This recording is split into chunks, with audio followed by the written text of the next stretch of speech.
now. A gun theft followed by 2 armed robberies, then a citywide manhunt. It just shouldn't have happened to them. Tonight, what police called a serious situation is over, and a man described as dangerous is off the streets. We want the communities in the river region to feel safe. Get a closer look at what happened and its impact.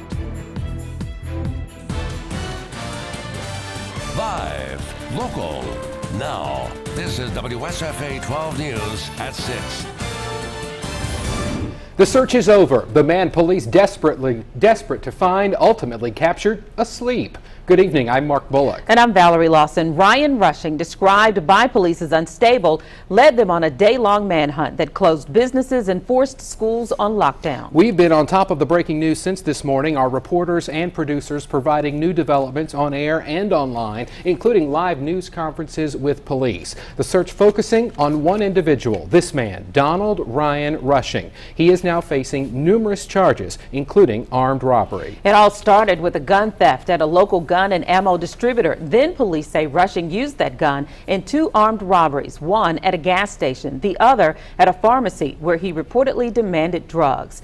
It was 4 hours later and 16 miles away when police ultimately found him asleep in a home in the South Lawn neighborhood in South Montgomery. We begin our Team 12 coverage with reporter Brian Henry. He's joining us live from downtown Montgomery and police headquarters. Brian, a lot of people relieved that this is all over tonight. That's right, Mark and Val. This was an incredible day with so many people behind the scenes, including several law enforcement agencies. 6 hours of intensity mixed with high drama.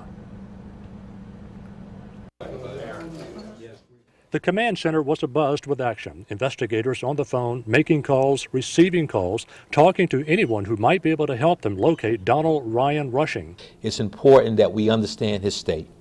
We understand that he has some mental challenges that we have to deal with. So again, with that sheer presence out there and talking with family and loved ones, I think that we can bring this in as safely as possible. Throughout the day, authorities reiterated Rushing was a real danger to himself, pleaded with him publicly to turn himself in. It's right at 1 o'clock. By 1 p.m., still no sign of Rushing, although more calls were coming in from citizens, according to Montgomery Police Chief Ernest Finley. 10-4. In a second news conference of the day, the chief articulated 3 primary thoughts on the situation at hand. It's not an additional robbery with injuries, and the well-being of Mr. Rushing himself. We want to just have conversation with him. So those are my biggest worry. And then the third thing is this, we want the communities in the river region to feel safe. By 1 p.m. today, the command center had received over 50 calls, most of them from citizens, of course. It was a citizen who broke the case wide open, a person who personally knew Donald Rushing. Mark and Val. Brian, thank you so much. And Rushing right now is in the hospital. Police have not had a chance to talk to him since the arrest because they say he's under the influence of an unknown substance. Well, this all started around 8:15 this morning on the east side of town with 3 armed robberies. And we know shots were fired at least one of those locations, the Exxon gas station on Vaughn Road. Reporter Alan Henry is live there right now. And Alan, you were able to get surveillance video showing the confrontation between Rushing and a clerk. Yes, I did, Val. Thankfully, no one was injured and no one was inside at the time. There were no customers at all. The Exxon station here sits near the very busy intersection of Taylor and Vaughn Roads, making it a popular destination for about a dozen different reasons. It's not uncommon for people to make a stop here on their way to work, or even parents with their children on their way to school. That's why many here are feeling fortunate that no one was injured during Donald Rushing's crime spree this morning. Still, with more information of Rushing's record being uncovered, nearby residents are wondering how it got this far. Somebody should have been alerted to his condition. If anybody lives with him or near him, they should have seen something was out of fashion with him. And somebody should have tried to stop him or alert officials such that he could get the appropriate help. And tonight at 10, I'll have more from community members who live and shop near the Exxon station here, plus reaction from employees of a nearby business that's already thinking of changing policy in the wake of today's manhunt. Val? All right, thanks a lot, Alan. And that employee held at gunpoint was sent home after giving a statement to police. Thankfully, neither he nor anyone else was injured during today's manhunt. The home where police ultimately caught up with Rushing is south of the boulevard in the South Lawn neighborhood, about 16 miles away from that gas station. Authorities say Rushing was found asleep inside the home. That's where WSFA 12 News reporter Casey Drescher is joining us now live. And Casey, that neighborhood became quite a chaotic scene today. That's right, Mark. That nearly 6-hour manhunt came to an end in this home right behind me. A telltale sign that 41-year-old Donald Ryan Rushing was here was the Hyundai Sonata parked in the driveway there off to my left. It's since been towed away, but earlier investigators were really trying to get a good look inside that vehicle. They were also interviewing several females in the driveway, and there was a heavy police presence in this area. Neighbors I spoke with said that police alerted them to the happenings by knocking on the door and telling them to stay inside. One woman I spoke with said she saw police entering the home with their guns drawn, but overall it's back to business as usual here. Very calm in the South Lawn neighborhood, but opposite earlier when they found Ryan Rushing sleeping in this home behind me. Now, coming up at 10, I'll tell you how these multiple law enforcement agencies work together, and we'll also hear from the president of the South Lawn community. He tells me that he's shocked that something like this would happen in his neighborhood. Back to you. All right, Casey, thank you. We now know Ryan Rushing has a criminal past, although MPD called his previous offenses minor. We put WSFA 12 News anchor Sally Pitts on that assignment. She has a closer look at his record. This is not Ryan Rushing's first run-in with the law. We pulled up his criminal history, and here is what we found. In 2013, Rushing pleaded guilty to public intoxication. His previous arrest was 5 years earlier. In November of 2008, he was arrested for DUI. Rushing pleaded guilty. Also that year, he was charged with theft. He also pleaded guilty to that charge. Rushing was also accused of theft of property in 2007. MPD considers his criminal history to be minor, nothing of the magnitude of what he is accused of doing today. Sally Pitts, WSFA 12 News. Our digital team is working to add even more updates to the online version of this story, so we encourage you to check WSFA.com and your WSFA News app throughout the evening. Thousands of you have been following our online updates all day long. We'll also have more on-air coverage for you of this story tonight at 10. A breaking news update on a story you saw first on the WSFA 12 News app. Outgoing U.S. Marshal Art Baylor is linked to a misconduct report. The report says Baylor created a, quote, hostile working environment, low morale, and a poorly managed office. It also stated he acted in an intimidating and demeaning manner toward employees. We first broke news confirming Baylor's retirement last week. It is effective September 25th. Baylor served as Montgomery Police Chief and as a police officer before being appointed as Marshal. Well, meanwhile, state lawmakers are still working to pass a budget, and tonight it looks like a key compromise could impact education. WSFA 12 News live at the State House tonight with the latest developments in the budget battle and how these decisions could impact you. And it is a tough place to play. Auburn will be without one key defensive player. Gus Malzahn updates us on injuries. And we'll talk details about your forecast. Summer makes a gradual comeback. It gets a little hotter as the week wears on. I'll show you the updated numbers right around the corner. Stay with us. New details now from the special session. Right now, lawmakers are inching toward a budget agreement. And tonight, Governor Bentley gave the conditions on why he would sign the state budget. Raycom political reporter Michael Downa is live at the State House. And Michael, what are some of those conditions? Basically, it's past what's in front of them. Earlier today, we saw the conference committee meet and release some bills with some compromises in them. And Bentley says if you pass those, along with some revenue measures, the state may very well have an acceptable budget. I think we're moving in the right direction. And if it comes out tomorrow with this budget the way it is at the present time, I feel inclined to sign the budget. At the end of today, lawmakers may be close to a final solution, and it's taken a lot of work to get here. No, this process involved most of the night and all the morning. This is the best we can do and have two bodies hopefully agree to it. Those compromises have flown through the House, however, they are being bogged down in the Senate. The proposals would move $80 million via the use tax to the general fund and use the rolling reserve and various backfill bills to replace the loss for education. Now, the second issue is whether revenue measures like the cigarette tax can get through the Senate, and if they can, lawmakers have a budget. But even if they do, it doesn't mean all is well. Unfortunately, I think this is temporary, and that's what I'm disappointed in, because we have to fix this. It's our job to fix this long term, and I don't think we did that. Now it is the cigarette tax that is really slowing down progress in the Senate. In fact, multiple Republicans are going to the stand and doing basically what amounts to a mini filibuster, really taking up a lot of time before those bills can get through. But they are hoping to get through both the cigarette tax and those compromise bills, such as the use tax and rolling reserve, at some point in time tonight, and maybe see a budget tomorrow. Guys. All right, Michael, thank you for that report. And as lawmakers continue to work tonight, be sure to follow Alabama Politics on Twitter. Michael will be tweeting about the debate and votes as they happen. It was another beautiful and comfortable day out there today. Sadly, though, these fall-like temperatures will start to fade away as summer-like heat returns. WSFA First Alert Chief Meteorologist Josh Johnson has the update next.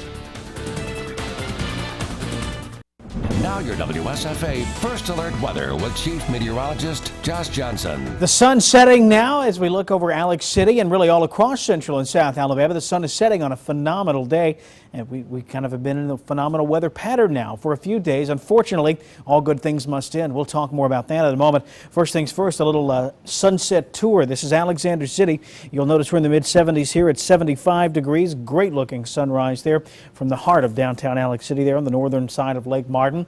This is East Montgomery. Again, a good looking sunset here too. 80 on the money. That morning low this morning around 60. Here's the Home Place Clock Tower up in the Prattville area.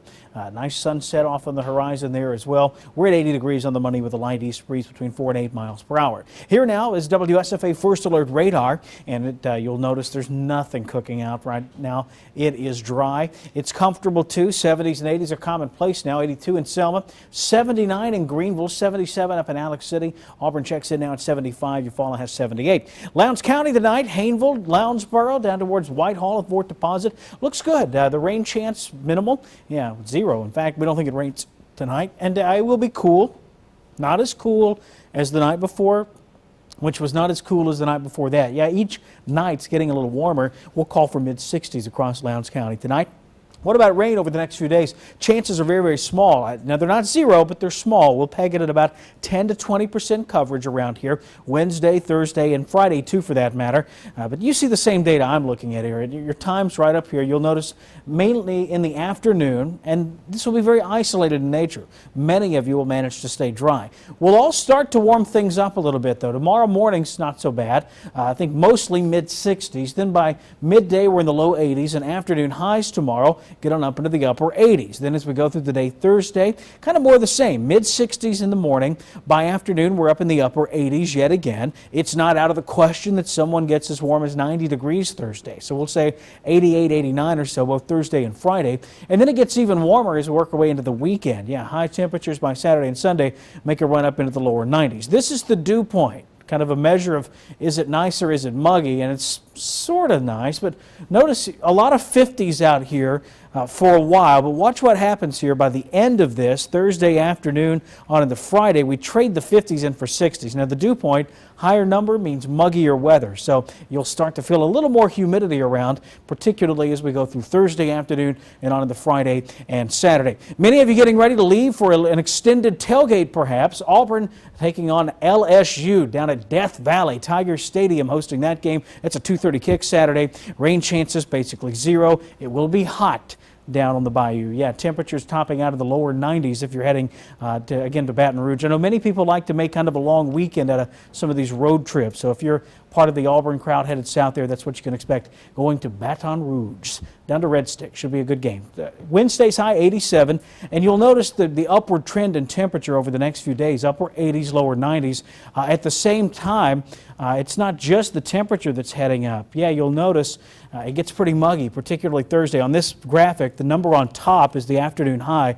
The number on the bottom is your dew point, and anything above 60 is pretty muggy. So you'll notice over the next 7 days, it stays pretty muggy, a big contrast to the cool, crisp air we experienced over the weekend and early this week. We're going to wish for these days when it starts to get a little later in the season. So, you know, let's enjoy it. It won't be long. All right. It won't be long. Thank you. Thanks. Some former Fever Country stars nearly coached their team to a stunning upset. That's coming up next in sports. Plus, they put up 70-plus points in both games this season. How the Tide plans to stop Ole Miss, which is looking for revenge after last season's shocker. The Auburn Tigers open SEC play with a bang on Saturday in Baton Rouge against LSU. We'll preview that game in sports. Now, WSFA 12 Sports with Jeff Shearer. Gus Malzahn says the bottom line, Auburn is 2-0. He says he expects the Tigers to play better. Stephen Gunner is talking with the Tigers on the Plains. It was a survival game on Saturday at Jordan-Hare Stadium, and the Auburn Tigers survived Jacksonville State's trap.